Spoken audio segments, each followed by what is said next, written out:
Assalamualaikum warahmatullahi wabarakatuh. Good morning, student. Okay, I hope you are stay healthy and stay safe over there. So, we have to support our government with save our body and keep physical distancing. Don't forget to stay at home and always wash your hand. Okay, now before we continue to learn new material today, let's pray together. Thank you. Before that, jangan lupa untuk mengisi daftar hadir di link yang sudah saya sertakan di Google Classroom. Terima kasih. And then now, last material we have learned about describing a tourist attraction. So now we are come into the new material describing a tourist destination. Mendeskripsikan sebuah objek wisata.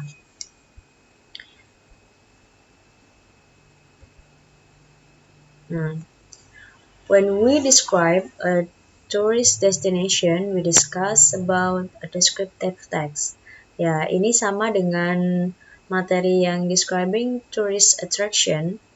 Ini juga menggunakan descriptive text. Jadi, untuk paragraf yang berbasis cerita-cerita itu menggunakan descriptive text. A descriptive text consists of three parts: introductory paragraph, supporting paragraph, and concluding paragraph.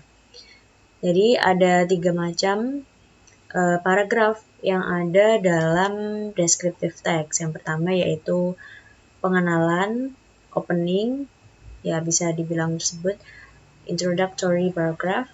Yang kedua adalah supporting paragraph, paragraf yang mendukung paragraf pertama.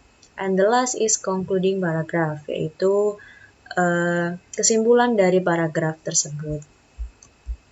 And next, language feature.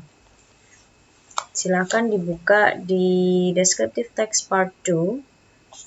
Open your LKS page 56. Ya, di situ ada part and structure of descriptive text.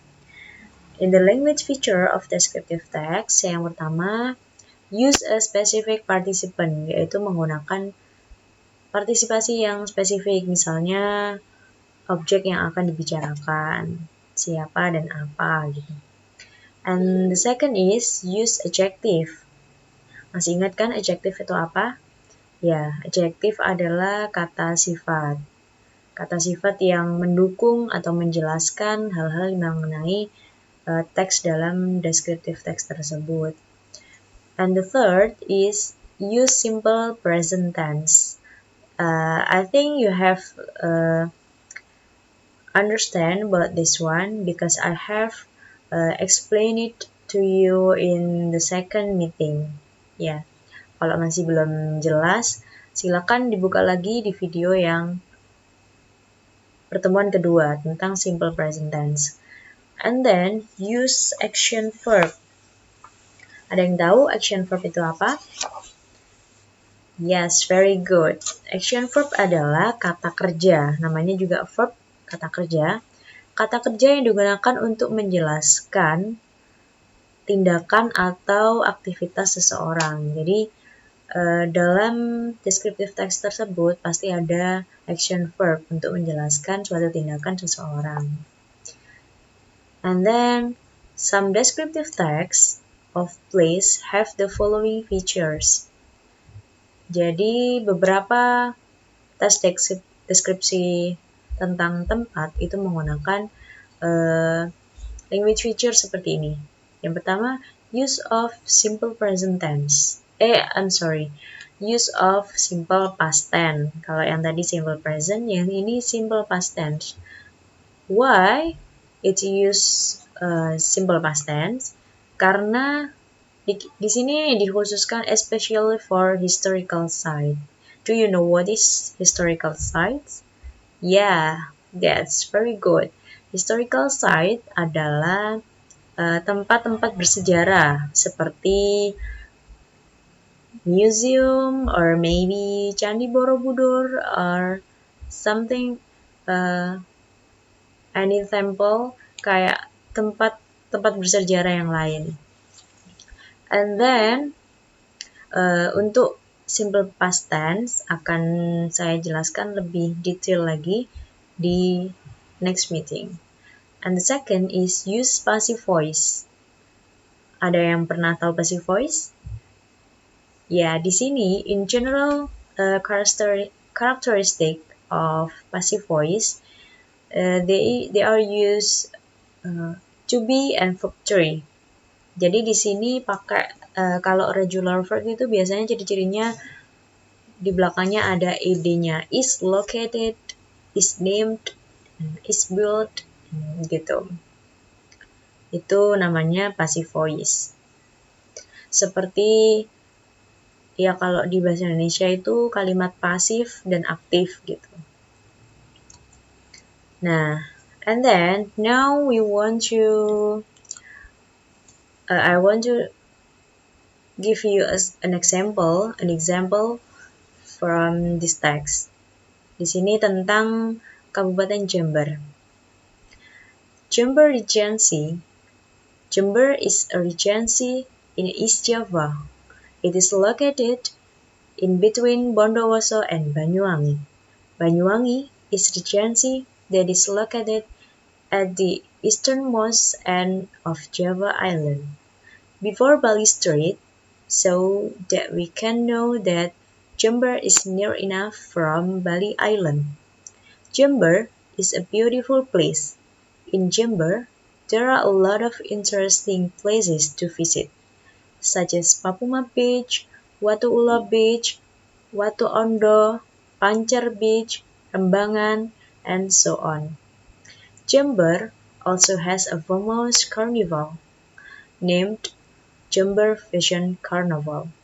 It is an international annual fashion carnival which usually held in August. Besides some beautiful places and a famous carnival, Jember also has a unique culture. People usually called it as Pandalungan.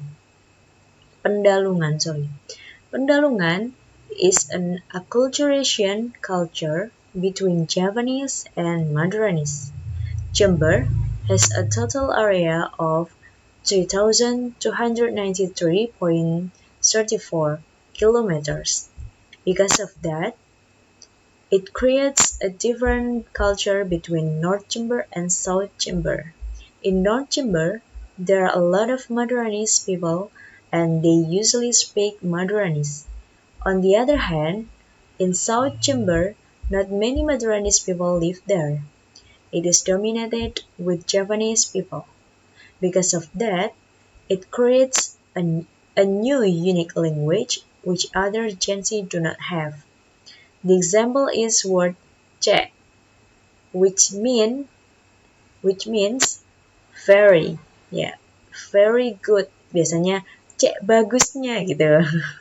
Ya itu saya baru tahu ketika saya merantau di sini karena ada dua budaya yang digabung jadi satu dan disebut pendalungan. And then next we want to identify that descriptive text about Jember Regency. In the first paragraph is introductory. Introductory adalah pengenalan. It's general, jadi menjelaskan tentang secara umum Jember itu apa dulu gitu. So which means identification. Seperti dalam LKS itu ya yang atas sendiri, introductory is identification. Nah, di sini Jember is a regency in East Java. Jember adalah sebuah kabupaten di Jawa Timur. Nah, itu kan masih secara umum. Dia berlokasi di antara Banyuwangi dan Bondowoso. Nah, itu di pengenalan pertama adalah introductory paragraph sebagai identification. And the second paragraph is supporting paragraph, description. In the second paragraph,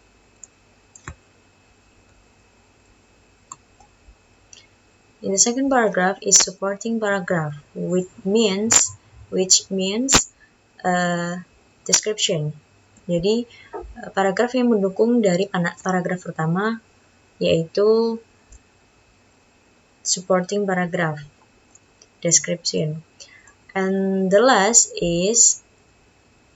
paragraph is concluding paragraph description, yaitu kesimpulan dari paragraf tersebut.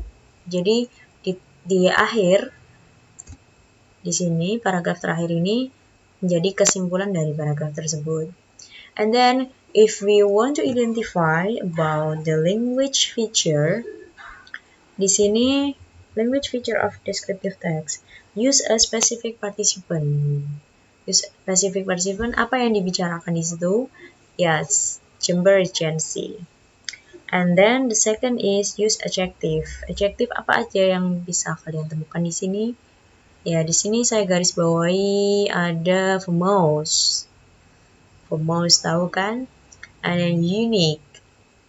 And then this one, sorry ini belum saya underline. Beautiful. Ya. And then use simple present tense. Apakah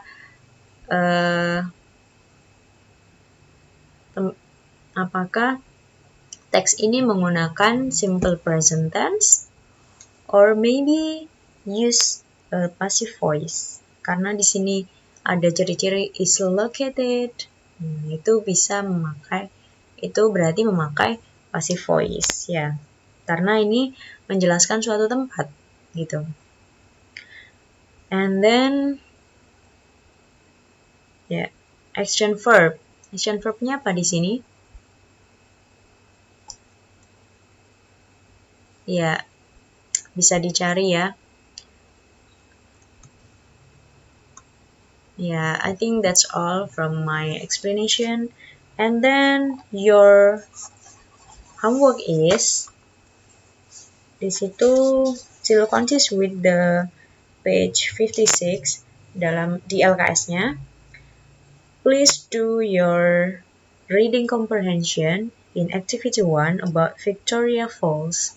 Di situ ada 5 pertanyaan, silahkan dijawab.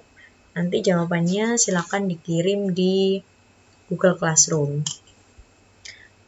I will give you 2 days to do this assignment. Jadi waktu untuk mengerjakan 2 hari. Jadi besok adalah terakhir. Jadi kalian bisa mempelajarinya hari ini. Itu cuma sedikit, 1-5 saja. Thank you for your nice attention. Hope you are understand about my explanation. I'm so sorry if I have many mistakes to you. Wassalamualaikum warahmatullahi wabarakatuh.